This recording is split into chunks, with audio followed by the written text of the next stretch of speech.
Assalamualaikum warahmatullahi wabarakatuh. Boleh saya tanya satu hal yang sangat sederhana, tapi penting, apakah sayur yang Anda makan hari ini benar-benar menyehatkan atau justru diam-diam mempercepat penuaan tubuh Anda? Saya bukan ingin menakut-nakuti, tapi selama 15 tahun, saya mendampingi lansia terlalu sering. Saya melihat ini orang tua yang merasa sudah makan sehat, ternyata justru setiap hari mengonsumsi sayur yang memperburuk. Tekanan darah mengganggu sendi, merusak pencernaan, bahkan melemahkan otak mereka sendiri. Bapak Ibu, tidak semua sayuran cocok untuk usia 60 ke atas. Ada yang harus dihindari, dan ada yang justru menjadi kunci umur panjang dan tubuh kuat di usia tua. Hasil ini saya rasakan ungkap semuanya. Dengan cerita nyata. Dengan solusi yang bisa langsung Bapak Ibu praktikkan di rumah. Mari kita mulai. Sayur bisa jadi racun. Kenapa jagung kalengan perlu dihindari? Assalamualaikum warahmatullahi wabarakatuh. Halo Bapak Ibu, saya Dr. Udi. Hari ini izinkan saya membagikan satu kisah yang sampai hari ini masih saya ingat dengan jelas. Seorang pasien saya bernama Bu Clementine Nash, cucu 2 tahun pensiunan guru seni dari Flagstaff, Arizona. Ia datang ke saya dengan wajah lelah, kakinya sering bengkak, dan tekanan darahnya selalu tinggi meskipun ia merasa sudah menjalani pola makan sehat. Saya sudah berhenti makan gorengan, Dok. Saya masak sendiri, tidak pernah beli makanan cepat saji. Saya bahkan sering makan sayur, termasuk jagung. Bukankah itu sehat? Sornino, sornenemoram, muananonino. Pertanyaan itu sangat wajar. Banyak orang mengira bahwa selama makan sayur pasti sehat. Tapi nyatanya tidak semua sayur memberi manfaat yang sama dan tidak semua bentuk sayur aman untuk usia 60 tahun ke atas. Salah satu contoh yang mengejutkan banyak orang tua adalah jagung kalengan. Kenapa jagung kalengan berbahaya? Bagi lansia, jagung segar yang direbus sendiri memang mengandung serat dan antioksidan. Tapi bentuk kalengan sangat berbeda. Di dalam kaleng itu tersembunyi banyak masalah yang diam-diam menggerogoti kesehatan tubuh kita, terutama bagi Bapak Ibu yang sudah memasuki usia lanjut. Syarat 2. Kandungan gula dan sodium tinggi. Jagung kalengan seringkali ditambahkan gula agar rasanya lebih manis dan garam, sodium agar lebih awet. Setengah cangkir saja bisa mengandung lebih dari 300 mg sodium. Bagi lansia yang sedang minum obat darah tinggi atau memiliki riwayat jantung, angka ini sangat membahayakan. 2. Indeks glikemik tinggi. Jagung kalengan memiliki indeks glikemik tinggi yang artinya bisa menyebabkan lonjakan gula darah dengan cepat. Ini sangat berbahaya bagi lansia yang mengidap diabetes pradiabetes atau resistensi insulin. Dan efeknya tidak hanya angka di alat cek gula, tapi juga lemas, pusing, ngantuk setelah makan, dan peningkatan lemak di perut. 3. Masalah pencernaan. Banyak lansia mengalami gerakan usus yang lambat. Nah, jagung terutama dalam bentuk kalengan mengandung serat tak larut dan bahan pengawet yang dapat memicu perut kembung, sembelit, dan gas berlebihan. Selain itu, kalengnya sendiri sering dilapisi bahan bernama BPA yang bisa memengaruhi keseimbangan hormon dan fungsi ginjal. Kisah perubahan Bu Clementine. Ketika saya menunjukkan pada Bu Clementine bahwa penyebab semua keluhannya bisa jadi berasal dari kebiasaan menggunakan jagung kalengan hampir setiap hari di sup, di salad, bahkan di roti lapis, dia kaget. Bagaimana mungkin makanan yang terlihat sehat justru menyakiti tubuhnya? Saya tidak menyuruhnya berhenti makan sayur. Saya hanya menggantinya dengan pilihan yang lebih bersih dan aman untuk usia beliau. Buncis rebus kaya serat tapi rendah gula dan sodium. Labu kuning kukus lembut di perut, rendah glikemik, dan sangat baik untuk jantung. Dan hasilnya, dalam waktu 1 bulan, tekanan darahnya memuaskan dan darahnya itu stabil. Kakinya tidak bengkak lagi. Berat badannya turun 4 kilo tanpa diet ketat. Yang paling penting, beliau merasa lebih segar, lebih percaya diri, dan tidak lagi merasa lemas setelah makan siang. Saran dari saya, Bapak Ibu, jangan tertipu hanya karena sesuatu disebut sayur. Proses pengemasan dan tambahan bahan dalam makanan bisa mengubah manfaat menjadi bahaya, terutama di usia 60-70 tahun ke atas. Jika Anda masih menyimpan jagung kalengan di dapur, pertimbangkan untuk menggantinya hari ini juga. Karena bagi kita yang sudah lanjut usia, setiap sendok makanan bukan hanya rasa, tapi juga kesehatan, tenaga, dan harapan hidup. Saya akan lanjut di bagian berikutnya tentang sayur hijau mentah yang diam-diam mengganggu hormon dan penyerapan gizi. Sayuran hijau mentah bisa mengganggu hormon dan menurunkan energi. Assalamualaikum warahmatullahi wabarakatuh. Saya Dr. Udi kembali menyapa Bapak dan Ibu sekalian. Hari ini saya ingin melanjutkan cerita dari pasien saya lainnya, Pak Wallace Trentham, 75 tahun, seorang pensiunan pianis jazz yang tinggal di Grand Rapids, Michigan. Beliau datang ke saya dengan keluhan yang terdengar sederhana, tapi mengganggu. Tangan dan kaki sering terasa dingin. Badan lemas hampir sepanjang hari. Pikiran jadi kabur dan sulit fokus. Bahkan mulai merasa sedih tanpa alasan. Saat saya tanya tentang pola makan barunya, ia menjawab dengan bangga. Saya sudah meninggalkan roti dan nasi putih. Sekarang saya sarapan smoothie hijau setiap pagi. Pakai kale mentah, brokoli mentah, bahkan kembang kol mentah juga. Sayangnya inilah yang justru menjadi sayuran cruciferous mentah sehat. Tapi tidak cocok dikonsumsi kale, brokoli, kembang kol, dan Brussels sprouts. Termasuk dalam kelompok sayur yang disebut cruciferous vegetables. Memang mereka kaya antioksidan, vitamin, dan serat. Tapi dalam bentuk mentah, mereka juga mengandung zat bernama goitrogen. Apa itu goitrogen? Zat ini dapat menghambat fungsi kelenjar tiroid, terutama bila dikonsumsi dalam jumlah banyak dan tanpa dimasak. Dan bagi lansia yang tiroidnya sudah mulai melambat secara alami, hal ini bisa memperburuk gejala seperti badan dingin, berat badan, suhu badan naik, mudah lelah, bahkan depresi ringan. Mengapa ini penting bagi lansia? Seiring bertambahnya usia, banyak orang tidak sadar bahwa tubuh mereka lebih sensitif terhadap gangguan hormon dan pencernaan. Selain masalah tiroid, sayur cruciferous mentah juga mengandung serat kasar dan gula kompleks seperti rafinosa yang sulit dicerna oleh saluran pencernaan lansia.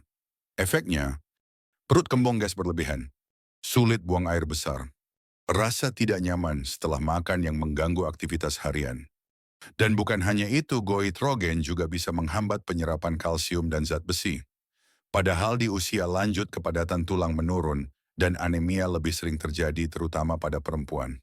Pak Wallace setelah berhenti smoothie mentah, saya menyarankan beliau tetap makan kale dan brokoli, tapi dalam bentuk kukus atau tumis ringan. Menambahkan makanan tinggi yodium seperti telur rebus dan rumput laut kering ke dalam menu hariannya. Dalam waktu 3 minggu, keluhan dingin di tangan mulai hilang. Energinya kembali. Ia bisa kembali memainkan piano favoritnya tanpa merasa cepat lelah. Dan hasil lab terakhir menunjukkan hormon tiroid kembali stabil, zat besi meningkat, dan tidak ada lagi kabut pikiran yang ia keluhkan sebelumnya. Saran dari saya, Bapak Ibu, jangan tergoda oleh tren smoothie hijau atau salad mentah yang terlihat kekinian. Di usia 60 ke atas, bukan hanya apa yang kita makan yang penting, tapi juga bagaimana kita mengolahnya. Sayur cruciferous tetap boleh dikonsumsi, tapi harus dimasak terlebih dahulu. Kukus, rebus ringan, atau tumis sebentar untuk melembutkan serat dan mengurangi zat goitrogen. Itu adalah langkah kecil tapi sangat besar dampaknya bagi kesehatan Bapak dan Ibu. Di bagian selanjutnya, saya akan membahas sayuran lain yang sering kita makan tanpa sadar, terong. Sayur ungu yang cantik ini ternyata bisa menyimpan bahaya tersembunyi bagi sendi dan tulang. Terong, sayur ungu cantik yang bisa picu nyeri sendi di usia 60 plus. Assalamualaikum warahmatullahi wabarakatuh. Saya Dr. Udi kembali bersama Bapak dan Ibu untuk melanjutkan pembahasan kita hari ini. Mungkin Anda akan terkejut saat mendengar ini. Terong, sayuran ungu yang cantik dan sering digunakan dalam berbagai masakan Indonesia, ternyata bisa memperparah nyeri sendi rematik dan peradangan otot khususnya bagi orang tua usia di atas 60 tahun. Saya ingin mengajak Bapak Ibu mengenal satu cerita nyata yang sangat menyentuh saya. Kisah dari seorang pasien saya bernama Bu Ramona Delaney, 70 tahun, pensiunan pustakawan dari Providence, Rhode Island. Saat sayuran favorit justru jadi pemicu nyeri, Bu Ramona menjalani hidup yang teratur dan sehat. Ia berjalan kaki setiap pagi. Memasak sendiri di rumah. Jarang makan makanan olahan. Namun dalam beberapa tahun terakhir, ia mulai merasakan nyeri dan kaku pada jari tangan saat bangun pagi. Lutut terasa ngilu dan pegal setelah makan malam. Bahkan kesulitan tidur karena rasa nyeri yang mengganggu. Setelah mencatat pola makannya selama 2 minggu, Ditemukan satu kesamaan setiap kali beliau makan masakan berbahan terong, gejala nyeri, sendinya memburuk.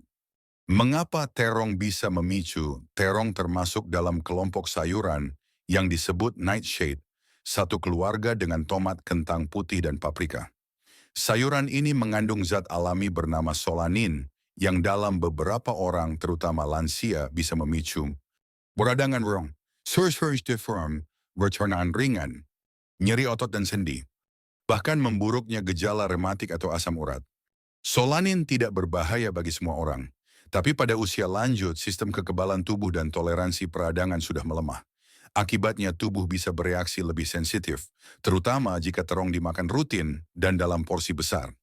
Yang sering dilupakan juga adalah kulit terong memiliki kadar solanin tertinggi. Maka jika dikonsumsi tanpa dikupas, efek negatifnya bisa lebih kuat. Perubahan yang sederhana dampak luar biasa. Saya menyarankan Bu Ramona untuk menghentikan konsumsi terong dan sayuran nightshade lainnya selama 1 bulan.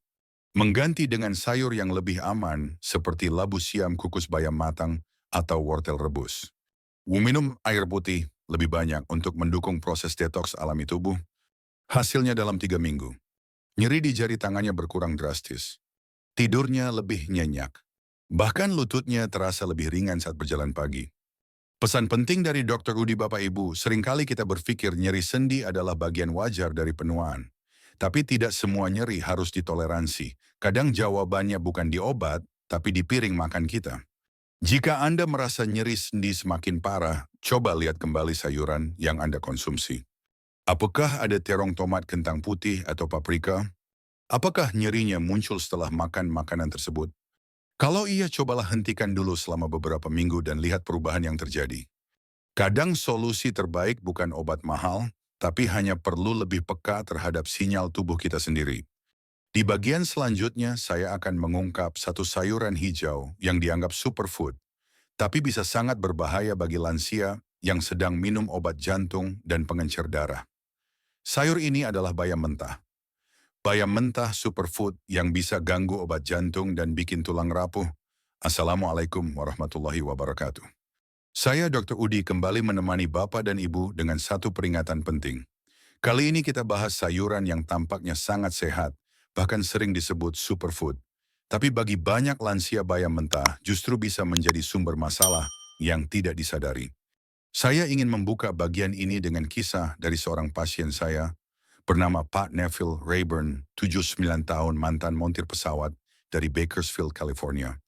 Smoothie bayam yang mengganggu keseimbangan obat Pak Neville sudah menjalani hidup disiplin sejak terkena stroke ringan 10 tahun lalu. Beliau rutin kontrol ke dokter, minum obat pengencer darah setiap hari, dan rajin berolahraga ringan. Namun beberapa bulan lalu, hasil pemeriksaan darah beliau menunjukkan angka INR yang tidak stabil, yaitu indikator penting bagi penderita yang sedang menjalani terapi pengencer darah. Kadang terlalu tinggi, kadang terlalu rendah. Ini sangat berbahaya karena jika tidak terkontrol bisa memicu pendarahan serius, pembekuan darah mendadak, bahkan stroke kedua yang lebih parah. Ternyata penyebab utamanya ada di satu perubahan kecil. Pak Neville mulai rutin minum smoothie bayam mentah setiap pagi bersama cucunya. Kenapa bayam mentah bisa berbahaya untuk lansia? Ada 2 alasan utama. Satu, kandungan vitamin K1 yang sangat tinggi. Bayam mentah mengandung vitamin K1 yang sangat tinggi dan berperan besar dalam proses pembekuan darah. Nah, ini berarti jika Bapak Ibu sedang mengonsumsi obat pengencer darah seperti warfarin atau sejenisnya, lalu tiba-tiba mengonsumsi bayam mentah dalam jumlah besar, misalnya melalui smoothie, maka efek obat pengencer darah bisa berkurang drastis atau menjadi tidak stabil. Hal ini bisa mengacaukan seluruh pengobatan dan membuat tubuh lebih rentan terhadap serangan jantung atau stroke. 2. Kandungan oksalat yang menghambat penyerapan mineral. Bayam mentah juga mengandung oksalat, yaitu zat alami yang bisa mengikat kalsium dan zat besi di usus sehingga tubuh tidak bisa menyerapnya dengan baik. Efeknya bagi lansia, tulang makin cepat keropos, osteoporosis, kuku rapuh, rambut rontok, mudah lelah akibat kekurangan zat besi, anemia ringan. Solusi untuk tetap nikmati bayam secara aman. Bukan berarti bayam harus dihindari sepenuhnya. Justru bayam itu sangat bergizi, tapi hanya bila dikonsumsi dengan cara yang tepat. Saya sarankan, tumis atau rebus bayam terlebih dahulu selama beberapa menit. Ini akan menurunkan kadar oksalat dan vitamin K1 secara signifikan. Jangan jadikan bayam mentah sebagai makanan harian, apalagi dalam jumlah besar, seperti dalam smoothie. Jika sedang minum obat pengencer darah, konsultasikan dengan dokter mengenai asupan vitamin K dari makanan. Kembali ke kisah Pak Neville. Setelah berhenti dari smoothie bayam mentah dan beralih ke bayam rebus yang ditumis ringan dengan bawang putih dan minyak zaitun, nilai INR beliau kembali stabil. Dokternya pun lega. Saya kecewa awalnya, Dok. Tapi sekarang saya merasa lebih aman dan tenang setiap kali makan. Catatan dari saya, Bapak Ibu yang saya hormati, banyak orang berpikir bahwa semua yang hijau dan mentah pasti sehat. Tapi di usia kita tubuh tak sekuat dulu. Ada zat-zat tertentu yang harus diperlakukan dengan lebih hati-hati karena bisa mengganggu kerja obat yang kita minum atau bahkan mempercepat penurunan kondisi tubuh. Bayam tetap baik asalkan diolah dengan benar dan tidak dikonsumsi berlebihan dalam keadaan mentah. Di bagian terakhir nanti saya akan bahas 4 sayuran terbaik yang justru harus rutin Bapak Ibu konsumsi untuk memperkuat jantung, otak, tulang, dan sistem imun. Kita akan tutup cerita ini dengan harapan dan solusi yang bisa langsung diterapkan. 4. Sayuran terbaik untuk lansia penjaga jantung, otak, tulang, dan sistem imun. Assalamualaikum warahmatullahi wabarakatuh. Di 4 bagian sebelumnya saya Dr. Udi sudah membahas tentang sayuran yang justru bisa mengganggu kesehatan lansia meski selama ini dianggap sehat. Tapi sekarang mari kita bicara tentang harapan sayuran yang justru menjadi sahabat tubuh kita di usia senja. Ada 4 jenis sayuran yang tidak hanya aman, tapi sangat dianjurkan untuk dikonsumsi rutin oleh lansia. Mereka membantu memperlancar darah, menstabilkan tekanan darah, menjaga kekuatan tulang, membantu pencernaan, dan bahkan menjaga kejernihan pikiran. 1. Bit merah. Bit sayuran ajaib untuk sirkulasi dan otak. Bit mungkin jarang dikonsumsi di Indonesia, tapi manfaatnya luar biasa. Kandungan nitrat alami dalam bit akan berubah menjadi nitric oxide di dalam tubuh yang membantu melancarkan aliran darah ke seluruh tubuh, menurunkan tekanan darah, menjaga kesehatan otak dan daya ingat. Saya ingat pasien saya Pak Bix Kalahan, 82 tahun, produser musik jazz, yang mulai sering lupa dan merasa pusing. Setelah mengganti sarapan rotinya dengan jus bit dicampur jahe dan lemon, tekanan darahnya turun 12 poin dan daya ingatnya mulai kembali. Ia menyebut jus bitnya sebagai konser pagi hari. Bit juga tinggi serat yang membantu mencegah sembelit dan memberi makan bakteri baik di usus. 2. Bok choy, sayur hijau, ramah tulang dan jantung. Banyak lansia menghindari produk susu karena takut kembung. Tapi jangan khawatir, bok choy sawi sendok adalah solusi luar biasa. Sayur ini kaya akan kalsium dan magnesium, tapi rendah oksalat, sehingga mudah diserap oleh tulang. Mengandung vitamin K dan C yang penting untuk kesehatan pembuluh darah dan sistem imun. Contohnya, Bule Norhai, 76 tahun, menghindari susu, tapi ingin menguatkan tulangnya pasca jatuh.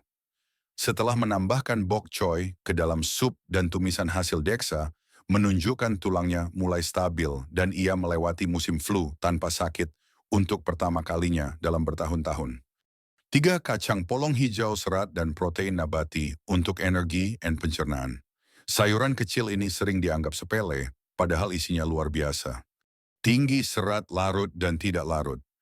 Membantu menstabilkan gula darah, mencegah sembelit, dan mengandung protein nabati untuk menjaga massa otot.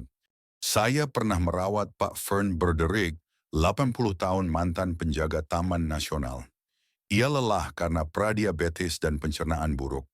Setelah rutin makan kacang polong 3 kali seminggu, dia merasa lebih ringan, tidak lagi tergantung pada obat pencahar, dan kadar gula darahnya turun perlahan tapi stabil.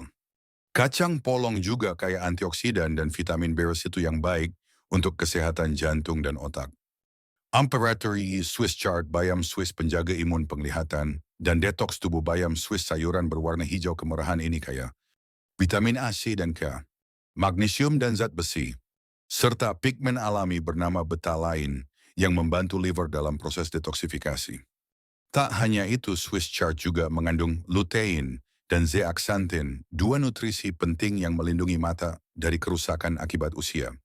Kisah dari Bu Loretta Mayfield, 44 tahun, sangat menginspirasi. Ia mengalami penglihatan kabur, susah BAB, dan mudah sakit flu.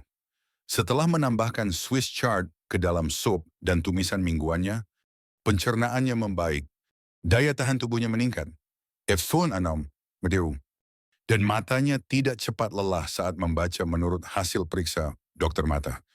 Kesimpulan dari Dr. Udi, Bapak Ibu di usia 60 tahun ke atas, setiap suapan makanan punya dampak besar bagi kualitas hidup kita. Tapi kabar baiknya kita tidak perlu mengubah semua sekaligus. Cukup mulai dari hal sederhana seperti mengganti satu jenis sayur yang kurang baik dengan satu yang lebih bermanfaat. Hindari atau batasi Surdelium, jagung kalengan, sayur cruciferous mentah kale, brokoli, kembang kol, tenenan carnivorous, terong, bayam mentah terutama bagi yang minum obat jantung. Ganti dengan beet, bok choy, kacang polong hijau, bayam Swiss chard. Kesehatan bukan tentang larangan keras, tapi tentang memilih dengan bijak. Karena bagi kita yang sudah berusia lanjut, makan bukan sekadar kenyang, tapi tentang tenaga, kejernihan, pikiran, kekuatan tubuh, dan harapan hidup yang lebih panjang. Sampai jumpa di cerita kesehatan selanjutnya. Wassalamualaikum warahmatullahi wabarakatuh.